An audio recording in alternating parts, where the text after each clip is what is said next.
Welcome back, my friends, to the D-Rate the Hate podcast. I am your host, Wilk of WilksWorld.com, and I am so incredibly grateful that you are taking the time to join me for another powerful DTH episode. Friends, at the D-Rate the Hate podcast, it's all about bettering the world one attitude at a time. See, we did not create the hate, but with your help, we can derate the hate. That all starts with gratitude and personal accountability. We cannot control everything that happens to us in life, but we can control how we react to it. How we act, how we react, no matter what happens to us, how we react to it makes the difference. Friends, there is only one good thing about a bad attitude, and that is that we have the ability as individuals to change it. Here on the DTH podcast, we strive to bring you great guests and provide tools to do just that. Please be sure to share it with your friends. Subscribe if you haven't done so. Ratings and feedback are always greatly appreciated. And with that, let's get to this week's episode.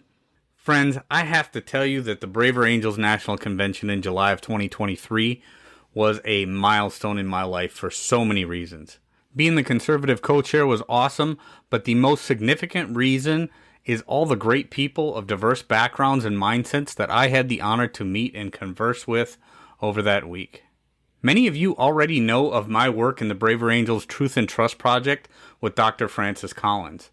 This work centers on one of the most contentious issues of our time, the government's response to the pandemic and the resulting institutional distrust that many now feel. As such, there were many varying opinions on how that conversation went with Dr. Francis Collins and me at the convention. Travis Tripodi is one that quite honestly walked away from that conversation that night feeling discouraged. Now, Travis is a devoted volunteer member of the organization and was attending as a delegate to the 2023 Braver Angels National Convention. He currently holds a field leadership position as a state coordinator for the state of New Hampshire. Now, Travis is an engineer by education and works in the highly regulated health technology industry as a quality consultant. Along with many others, Travis spent the last 3.5 years in a state of intense skepticism over the country's public health response to the pandemic. One of the primary reasons Travis chose to attend the convention was the event at which Dr. Francis Collins and I were to speak. Now, the events that followed that led Travis to write a soon-to-be-published essay on his experiences, which culminated in a personal conversation with Dr. Francis Collins and many subsequent conversations with me. I'm honored to now call Travis a friend and have him working with us on the Truth and Trust Project at Braver Angels. I'm also honored to have Travis Tripodi as my guest this week on the D-Rate the Hate podcast. With that, here we go. Travis Tripodi, thank you for joining me on the D-Rate the Hate podcast, my friend. It's good to see you again. Good to see you, Will. Yeah, so we obviously met in person at the Braver Angels National Convention, and with you being a state coordinator for Braver Angels, member of Braver Angels out of the state of New Hampshire, I really valued a lot of the things that came out of the conversations that we've had since then. So I wanted you to be on the podcast with me so we could dive into that a little bit more as a leading figure in Braver Angels, somebody, state coordinator up there in New Hampshire. And then also as somebody who, kind of works in that FDA regulated space, that, the things that you do, when it comes to like medical devices and how that part of your career, you've been able to see things and you bring a unique perspective to the conversation, when it comes to what I'm doing with Dr. Francis Collins and now my friend Dr. Jay Bhattacharya and your skepticism that you've expressed, from the beginning with regard to the government's response to the pandemic. So Travis, I greatly appreciate you, taking the time to join me here on the D-Rate the Hate podcast. So first of all, just take a minute or two. Just introduce yourself to the DTH listeners and kind of why, what it was about this Truth and Trust project that I'm now involved in with these, highly regarded medical professionals. Tell me about it and tell me about you, tell me about it. And looking forward to a good conversation. Sure. Well, thanks, Wilk. I appreciate it. So yeah, like you mentioned, I've been the New Hampshire state coordinator for Braver Angels for, I guess over a year now. And I think anybody that's a member of Braver Angels, which is an entirely volunteer-based organization, or mostly volunteer-based organization, I certainly am, Hmm. will attest to, is that you don't really spend your time doing this and volunteering your time if you don't believe in the mission. And so I've been involved and engaged in this because of like a broader issue outside of the public health, of just people seemingly not being able to communicate with each other. You know, my family, friends, it seems like I've got involved with Braver Angels because I kept seeing people. The polarization is really, really, a toxic thing, and you kept having conversations where you saw this like animus, where people were motivated by that polarization rather than like really thinking through what they were actually saying. And I knew people said, kind of terrible things to me that I knew they didn't actually mean. And so I got engaged in this initiative because of that broader issue. And then, obviously when the pandemic started, it became like, how many 100,000 times worse in terms of what you could say and what you couldn't say.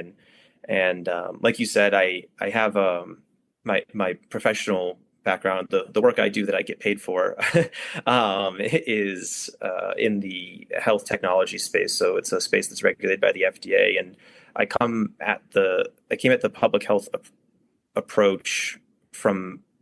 I'm an engineer by education, and I came at it from like what I believe to be a very logical perspective, and also an informed one on how drugs get approved and what the clinical trial methodologies are supposed to look like, and or what the specifics around emergency use authorizations are, and then general interest in politics and just what the public health, what or in just, I guess, human nature and the incentive structures that exist in these areas and what they um, may or may not cause people to do, Sure, sure. depending, but these incentive structures that I felt like I was seeing that, um, were driving people to maybe make poor decisions. And then again, like I said, the fact that you weren't able to talk about it, and that would how that kind of drove a lot of where this conversation went. And so, anyways, the where we met at the convention and the Truth and Trust project was actually the only. It was the thing that pushed me over the edge to coming to the convention. When I saw Francis Collins was attending, I was very skeptical. Hmm. I hadn't heard about the initiative yet, and I saw that and I was like, well, he doesn't seem like a braver angel to me, to be honest. That was my initial Sure, sure. impression. And, and I was, really concerned, I guess. And so I looked into it more, and I challenged myself to say, okay, well, maybe you don't know something, right? Maybe, let's check your own biases, and maybe this is something, this is a signal that you should be going and you should be trying to get involved. And fortunately, one of the people running one of the Truth and Trust events is a state coordinator in Vermont, who I know pretty well. Lincoln invited me to participate in a conversation, a fishbowl, discussing how to rebuild trust in public health, and I agreed to participate in that. And then so I booked my ticket, and I showed up, and that was one of the major reasons why is really trying to investigate and challenge my biases and my perspective on Francis Collins before I met him. Yeah. Yeah, no, and I gotta say, Travis, that's a very big thing to do. I mean, that's a big step, right? Because there are so many people that have these preconceived notions of what they've seen of people, especially people as maybe high profile, if that's what you want to call it. High profile as a Dr. Francis Collins. But the idea that you are willing to have what I consider, I think that's strength. I think that's bravery to say, you know what, I'm actually going to go confront this thing that is really attacking the my soul in some way, And that's one of the reasons why I ultimately wanted to speak with you, Travis, is because when you did participate in that fishbowl, and for the DTH listeners, you probably wouldn't have much idea that this happened, but after the conversation where Dr. Francis Collins and I had a conversation on stage the next day, this fishbowl event that Travis participated in was something that we wanted to go observe. We didn't want to be a distraction. We didn't want to speak there. We just wanted to go observe. And there were several people. I believe it was 9 in total. There's 3 on each side, 6 and six, or 3 and 3. Was it? Okay. Okay. Yeah. For some reason, I was thinking there was 3 groups, but so 6 in total.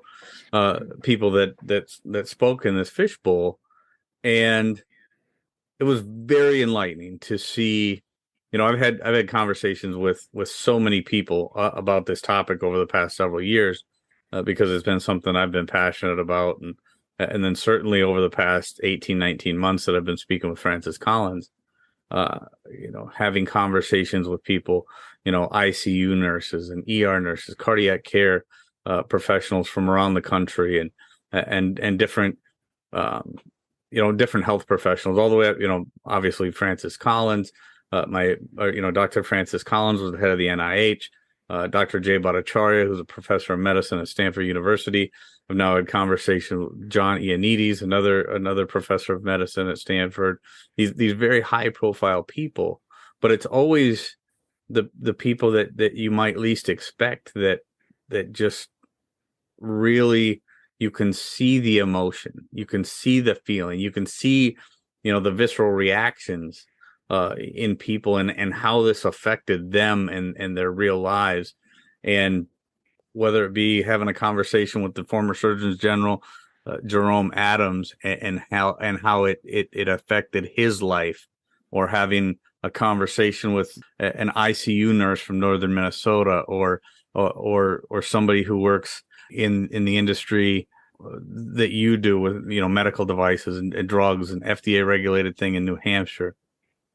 It is so real to get so many different perspectives, and then yours, Travis, with how you felt, not only about what you've been feeling prior to, but then what you felt coming out of that conversation that I had with Francis Collins. So talk a little bit about that for me, and then talk a little bit about what happened afterwards when. Well, I'm going to let you tell it because I want you to tell it. Sure. Yeah. So for the context, there was I think you gave some of this context, but there was the conversation you had that was, one of the bigger events at the convention, interview or one-on-one conversation with Francis Collins up on stage in the main area, and so that was the night before our conversation, or our fishbowl event. And my takeaway from that, I'll have to, we've talked about this, and I've written about it, is that I was frustrated coming out of that. And so my experience with Braver Angels up to this point has been that every time I go to an event about that's something I'm very angry about or polarized about, I leave the event feeling this like inner peace, this like it's like therapy essentially. The way that the workshops are structured, the way the kind of the guide rails and just the general approach that the people that want to attend events like this bring to things. It leaves me feeling very optimistic and hopeful. And unfortunately, my assessment of the conversation you had with Francis on stage, it didn't leave me. It left me with so many questions. I was, what I saw was the result of two people that had developed a relationship, and had this congenial, very positive relationship with each other, and that were really giving each other space and having, a nice, conversation, and not wanting to step on each other's toes and not wanting to be too adversarial. And I think that for myself and a lot of the people in the audience, what we needed, and or what I was hoping is maybe some more adversarial like questioning towards, this person that had like an outsized impact on our lives for several years. And so I just, regardless of what the reason is, and I've thought about it a lot, and I don't know exactly why that in particular motivated me to feel so many feelings, but I did not leave feeling the same way that I normally do, Yep. leaving a Braver Angels event. And so the next morning, when I went to kind of like say my piece about how what my experience was with the public health approach to the pandemic, and I just found myself getting emotional, and I had to stop. If you remember, I started to tear up, and what I found is that, like, I believe so strongly in what we do in Braver Angels to be able to bridge the divide and to have these difficult conversations. And I felt as if maybe we fell a little short in the conversation.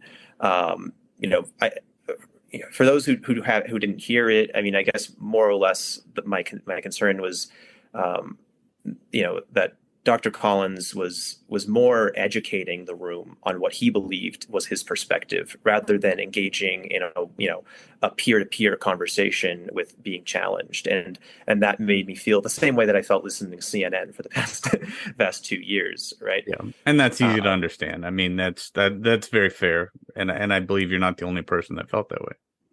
Well, yeah, and I know a lot of people didn't. Also, I got a lot of feedback after I expressed my thoughts that said, I don't know what you're talking about. I thought that was the best event of the convention, and fair enough. But trying to speak to and represent, one perspective, and so I was emotional. Fortunately, the two people that spoke from my perspective as well were much more eloquent and useful, and actually explaining their perspectives of the public health approach. And we ended up wrapping up, and I'll say that from my personal experience, I ended up having a conversation with a man afterwards on the other side, and one of the things that also was made me emotional, and that is very difficult for somebody coming at it from my perspective, is that there's this like vilification of this side that was saying things like, we need to do age stratified approaches. We need to, the masks don't actually work. Maybe we should consider natural immunity. And there was this very polarized aspect of like saying, oh, those people are bad and selfish and they don't care. And my perspective is that I think all those things, because I think that saying the truth is the most important thing that we can possibly do. And then when we don't say the truth, like we end up like we're at risk of losing like our civilization and society, So I believe that I'm doing the best thing for, like, not just for myself, but for my community, for my family, to stand there and say, hey, no, I don't think I need to be wearing a mask, even if it would be easier just to put one on. Sure. And the perspective from the other side saying, just vilifying us, and then and really having no recourse for several years on that, and not even a willing to listen. And so, yeah. So yeah, sorry. I mean, so that was, again, like some of that emotion was kind of bubbling up there. Also, it was kind of my first opportunity to really speak to it in a public setting, and so afterwards, I was still in kind of like an emotional state, and Francis Collins was sitting around talking to people, and he ended up leaving, and I told myself, and I'm not trying to pat myself on the back for this, but I just really have been programmed by Braver Angels to challenge myself as much as possible. And I told myself that I've been dehumanizing this person for so many years. I'm still dehumanizing him in my head right now. I'm so frustrated and so mad. I really want to take a chance to shake his hand and to humanize him and see if that will not just help me personally, but maybe we'll see what kind of positive can come out of that. And so we left together. I followed him out and introduced myself and shook his hand, and he invited me to have a conversation. We ended up going to lunch together, and spoke for an hour when we didn't eat. they cleared out the food, um, and we never even got to eat because we were just engaged, in this conversation. And so from my perspective, what we were able to talk about, and one of the things I advocated in that conversation for was this idea of healthy conflict, this Yes. idea of, again, like I had said, an adversarial, somebody on the other side being intentionally adversarial, to say like, no, hold on, like, let's, like, please, like, answer this. This is, no, you're misrepresenting what I'm saying, right? This is what I want you to answer, like, whatever, not, but in a respectful way, and not in a way that's looking to maybe do a gotcha, or like, look for a confession, or something like that. Like, a way that is encouraging the conversation, but also like standing your ground on, and saying like, no, this is, you didn't answer my question. And there were several times in that conversation where I actually, we agreed to disagree. We said, okay, that's your perspective and this is my perspective, and I appreciate where you're coming from. But I just don't, I can't get there, and I can't agree with you. So I was very grateful to have that conversation. But yeah, no, and I think that's incredible, because the bigger thing that I want to emphasize here, Travis, in this conversation, because obviously, we have a short amount of time here in this particular episode, but what I really want people to understand, and things, a couple of things that you and I have talked about since then, and things that have happened, whether it be with Dr. Francis Collins and I, or my conversations with other high profile people since then. There is this piece that comes along with being able to humanize people that you've dehumanized so far. There is a very important part of that, where having a conversation with somebody who we maybe vehemently disagree with, but just to be able to have the conversation, you said it very well, agree to disagree. I do think there is a time, I do think there's a strong need, which is why I continue to do this, to get a lot of those answers that we still haven't gotten as an American public. There are plenty of things that need to be answered for, but so many people are working on pure emotion now, Travis. And this is something that I think you and I have talked about before, is there are people right now that are still stuck so deeply entrenched in their own emotions that they are coming at it from an irrational point of view. And that's one of the things that, we talked about in one of our conversations, you and I, is this irrationality. But we talked about how the truth, and this is your words, the truth is the resolution to irrationality.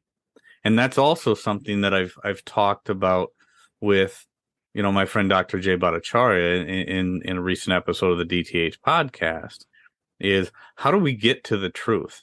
And the way we get to the truth is through humility and free speech. But one of the biggest problems that we've seen over the past several years is there were active forces out there trying to suppress people's freedom of speech. And the thing that did in my mind, and this is something that Jay and I spoke about, is that actually gave legs to some of the other less rational arguments that were out there. Right, because as soon as you start to degrade that institutional trust, and the fastest way that you're going to degrade that institutional trust is to try and inhibit people's free speech, to try and come at it with no sense of humility, but that sense of authority. And I'm not trying to knock my friend Dr. Francis Collins here or anything. I think there were many mistakes made by many people, but there was a certain apparatus out there that were trying to inhibit people's way of expressing themselves. And by doing that, you increase people's irrationality. You increase people's desire to come at it from an emotional rather than, a logical point of view, stance. And then we get to a point where everything is some kind of conspiracy, or everything, people don't know what to believe anymore because they don't know who to trust. And it just becomes this cycle of ugly, for a lack of a better way to say it. Since nothing is believable, everything is believable. And Yeah. that's how we got the true misinformation. So I love the fact that you took the time, you had the humility, you had the strength and the bravery to go up to Dr. Francis Collins, somebody who you admittedly, had been dehumanizing for so long, and said, "Hey, I'm gonna go up and shake this guy's hand. I'm gonna try and humanize somebody I see as inhuman." One of the things that I've heard several times throughout this thing that I've been doing is people saying, this person is evil or that person is evil, and they try to ascribe these motives to what people did, and a lot of times those motives, do they have any merit? I don't know. I don't know, but I'm not going to try to do it. But to say that somebody's evil, I mean, I actually heard somebody say, I've never in my life have I been in the presence of such evil. Yeah. Talking about my friend, Dr. Francis Collins. And that kind of thing tells me that people, you can't say that somebody is evil, that being in the presence of such evil, and also try to see the humanity in that person and how they are another human being who is prone to making mistakes.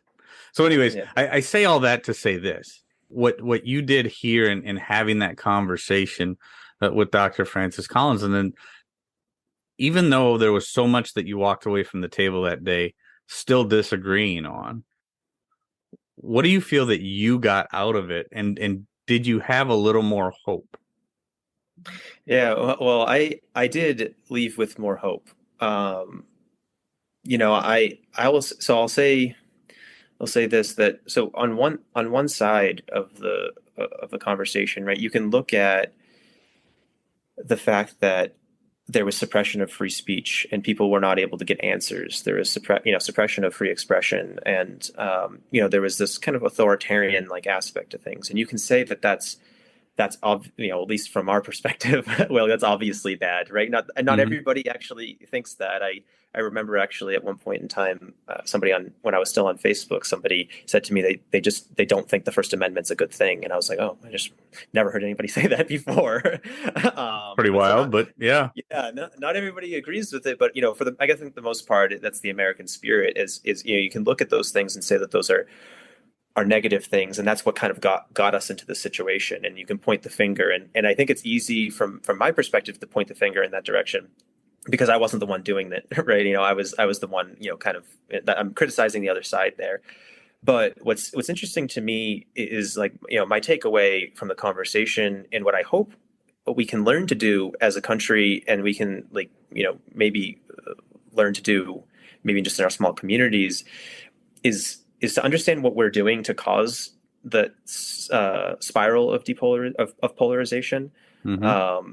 And so what I was able to do, for whatever reason, I'm not, again, like, it just worked this way, but I started off the conversation with Dr. Collins saying, I'm not looking for a confession. I just want to have, like, a genuine conversation. Like, I want to put forward a premise. I want you to give me your response to it. I'm not I do not think you're evil. Like, I'm not ascribing any ill intent to you. And because I was able to do that, I don't think our conversation goes an hour. I don't think we cover every topic that we covered, and I don't think we leave shaking hands and, with the potential to have another conversation if that's not the framework for the conversation. Mm-hmm. And, so I'll say, I look at, I follow politics, and I think you talked about this with Dr. Bhattacharya about the congressional hearings, and that is like part of the problem, right? And so even people that I very much agree with, from their perspective, somebody like a Senator Rand Paul, it is so adversarial, like, not in a not a good conflict way, but in, like, I want to put you in jail kind of way, that I it's call it the pound of flesh strategy, right? I mean, they're full on attacking, and I don't care if it's a Bhattacharya or a Dr. Francis Collins. You're absolutely right. It's very adversarial. And I think it's so important to get truth, and we're not at truth yet. We're not at the point. We can't rebuild trust without truth, and we're not at the point of having truth, and we can't get there without giving like some grace and Mm-hmm. just an openness for the other side to admit that they've made mistakes, and Mm-hmm. I think that's part of the problem. So my takeaway was that strategy works. I was able to have a conversation with a person that I very much disagree with his leadership skills and approach to the public health response to the Mm-hmm. pandemic. And yeah, like I said, we were able to have a very productive conversation, and a conversation I think that maybe could go. I think that we'd be, if the opportunity presented itself, would be able to have another one in good faith, right? And Mm-hmm. that's what happened to find the ultimate truth. Is you don't want the other side to be putting up these defensive roadblocks to getting to that area of truth. You want to make sure you're giving them space Yep. to do that. So I did leave optimistic, from that personal conversation. Looking at the broader world, it seems like an insurmountable task to accomplish it.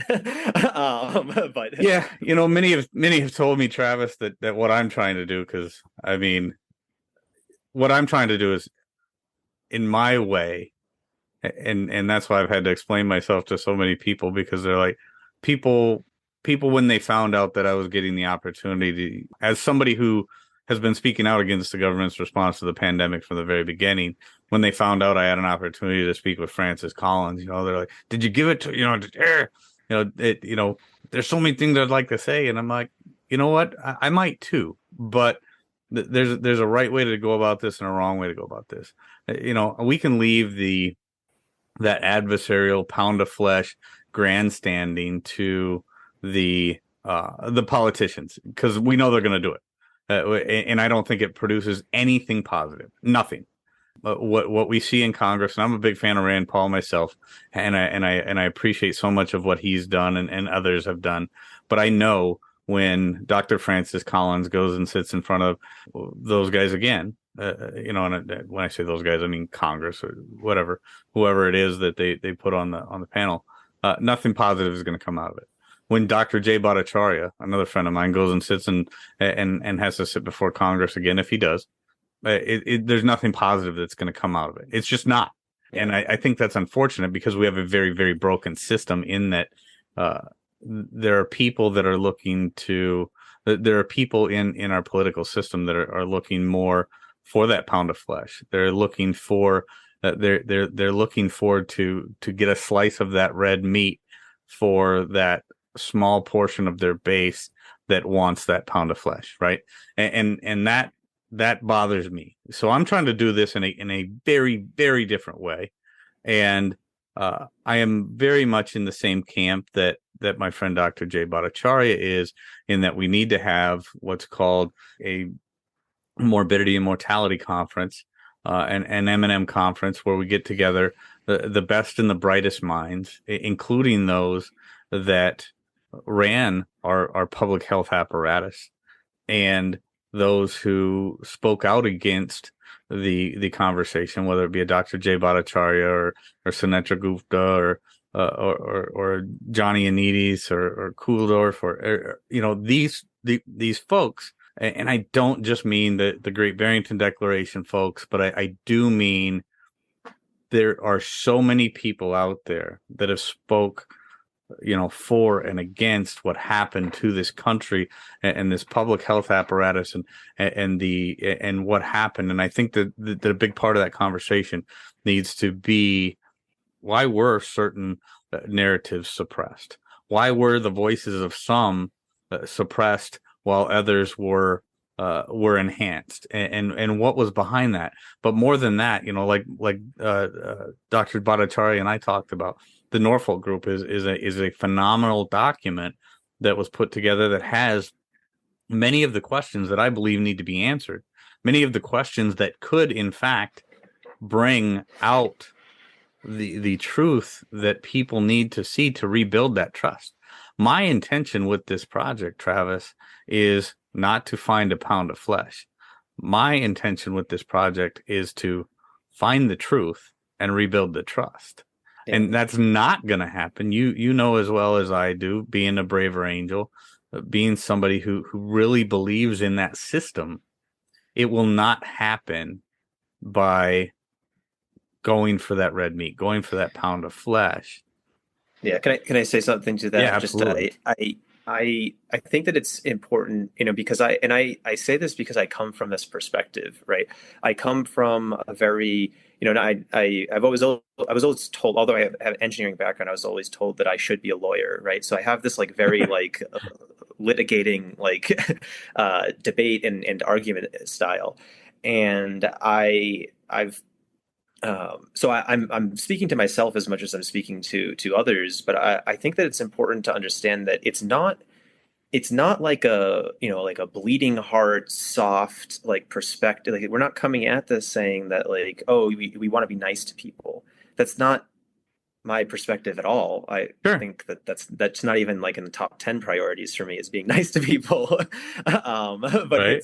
it's a functional, like it's like a technical thing. It's a technical issue. It's like it will not work if you need them, you need the other side to tell you what they truly think and feel and what their decision making processes were in order to have the inputs necessary to find the root cause of the issues, to address them, to build systems to protect us from this happening again. You need them to participate in it. It's a technical issue. It's not because we're being nice that we want to be, have these Right. conversations. It's because it doesn't work any other way. And I Right. think that sometimes that gets lost on from people that come at it from a very litigious perspective, like, somebody like me, that I think it's oftentimes, looked at as being soft. And it's like, oh, you don't want to, these people should be in jail. And depending on the day, maybe I can agree. Depending on the Sure. piece of Sure. the article that I read and whatever. But I know that to me, finding the truth, being able to find a resolution to this is the most important thing. In the punishment aspect of it, it is not should not be the priority. It needs there's That's right. one step before the other, and I think I focus a lot in my professional life on the concept of accountability, Mm-hmm. and I think that that's really that's what we're talking about, but not accountability in the sense of like if you Punishment. did in Yeah. terms of punishment, but accountability in terms of honesty and saying, okay, yep, I made that mistake, and these are the things I'm going to do to make sure that I don't make that mistake again, and I'm going to be upfront with you and honest, that I'm aware of it, and so then you can trust me that I know why I did what went wrong and Yeah. how to fix it. No, that's absolutely right. And I think you make some phenomenal points there, Travis. And it is hard for people to get out of that mindset and that looking for that pound of flesh, looking to just go in and I want to find who did me wrong. I want to punish them and somehow move on. And one of the biggest things that I've learned over the course of my life and my work doing this podcast, my work with Braver Angels is if that's what you're going in with, you're probably not going to, well, not probably not. I think almost never going to come out with the desired result that you're looking for. So we need to work at this together. We need to have as many people go into this with an open mind and an open heart and just a willingness to listen and learn from people. There's going to be plenty of time for pointing fingers, and there's going to be plenty of times for Monday morning quarterbacking so much. But until we get the truth, until people really have the answers, and that's why I love my friend Jay Bhattacharya and the questions that he has come up with this morbidity and mortality conference and the Norfolk group and things, because and I'm not saying that's the end all be all to it either, but that's just one person. I'm going to continue doing this project because I do think it's one of the most important things of our time. And speaking of time, I know we're right here at the end of our time, and I can't thank you enough, Travis, for taking the time to join me again here for another conversation. This one, obviously being on the D-Rate the 8 podcast, but the voice that you bring to the table, the perspective that you bring to the table, the emotion and candor that's come out of this conversation for you is the same thing that so many people are feeling. And I want everybody to realize, I want everybody to understand that it's okay to be angry. It's okay to fight your own urge to go after that pound of flesh, because that's natural. That's what we do as human beings in many cases. But cooler heads have to prevail. We do have to have the conversation in a rational way. And again, like you said in one of our other conversations, Travis, and this was, I'm sure this is going to be the title of this episode, I think, is going to be Truth is the Resolution to Irrationality. And as somebody who spent a large portion of my life acting irrationally in many ways, truth, candor, humility, and just having genuine conversations with genuine curiosity and an open mind and an open heart, that is going to be the resolution to our problem. That is how we're going to get through this. So I'll give you the last word, Travis, and then we'll wrap this up. Well, I couldn't agree more, Wilk. You said it. You summarized perfectly. I really appreciate the opportunity, the invitation to speak again. I look forward to working with you more on this project, and I'm excited to see which next high-profile epidemiologist you have on your podcast. I never thought 4 or 5 years ago, I never thought that would be the subject that I'd be talking about most. But it is, I'm glad that you're in this space. I'm glad that you're doing this work, and I'm glad to know you. Thank you very much. It's an honor to know you as well, my friend. All right. Thanks, Will. Friends, if there's anything in this episode that provided exceptional value to you, please make sure to hit that share button. Share it with your friends, share it far and wide. And of course, if you haven't done so already, be sure to subscribe right from our website so you can get the Derate the Hate podcast sent to your email inbox every week. So this is Wilk wrapping up for the week, saying get out there, be kind to one another, be grateful for everything that you've got, and remember it's up to you to make each and every day the day that you want it to be. If there is something that you would like to share with me, you can catch me on most social media platforms, or you can email me directly, wilk@wilksworld.com. With that, my friends, I am going to back on out of here, and we will catch you next week. Take care.